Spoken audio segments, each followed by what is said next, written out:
एक शिव भक्त भील कुमार की कथा। सबसे बड़ा भक्त। एक पर्वत पर शिव जी का एक सुंदर मंदिर था। यहाँ बहुत से लोग शिव जी की पूजा के लिए आते थे। उनमें दो भक्त, एक ब्राह्मण और दूसरा एक भील, नित्य आने वालों में थे। ब्राह्मण प्रतिदिन शिव जी का दूध से अभिषेक करता, उन पर फूल पत्तियां चढ़ाता, गूगल जलाता और चंदन का लेप करता।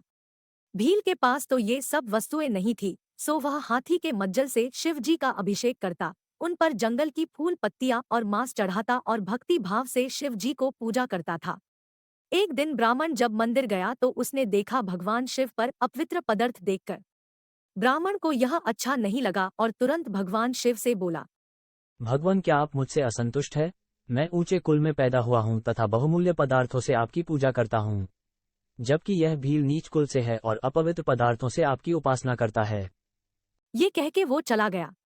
रात को सोने के बाद उसके सपने में शिव जी आए और बोले।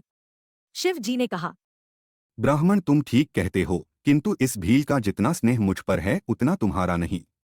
अगर तुम उसकी भक्ति देखना चाहते हो तो कल आना। दूसरे दिन शिव जी ने अपनी एक आंख गिरा दी। ब्राह्मण नियत समय पर पूजा करने आया। उसने देखा शिव जी की एक आंख नहीं है।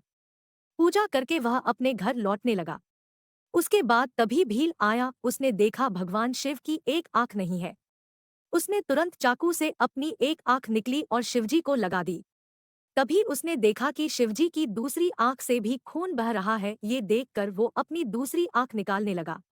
तभी ब्राह्मण मंदिर में पहुंच गया और भील को ऐसा करते देख तुरंत भगवान शिव के चरणों में लेट गया और भगवान शिव से कहने लगा, प्रभु, आपका यही सच्चा भक्त है, इसे रोको, ये नेत्रहीन हो जाएगा।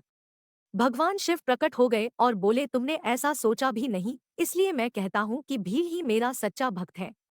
भगवान शिव उसकी भक्ति देखकर प्रसन्न हो गए और अपने आशीर्वाद से उसकी आंखें लौटा दी और उसे कन्नप्पा नयनार नाम दिया। शिव जी की कृपा से भील नेत्रहीन होने से भी बच गया और ब्राह्मण के अहंकार के नेत्र भी खुल गए। ईश्वर केवल भावना के भूखे हैं। भावना शुद्ध होगी तो परमात्मा उनके पीछे पीछे आ जाएंगे। इसी और वीडियो देखने के लिए हमारे चैनल को सब्सक्राइब करें।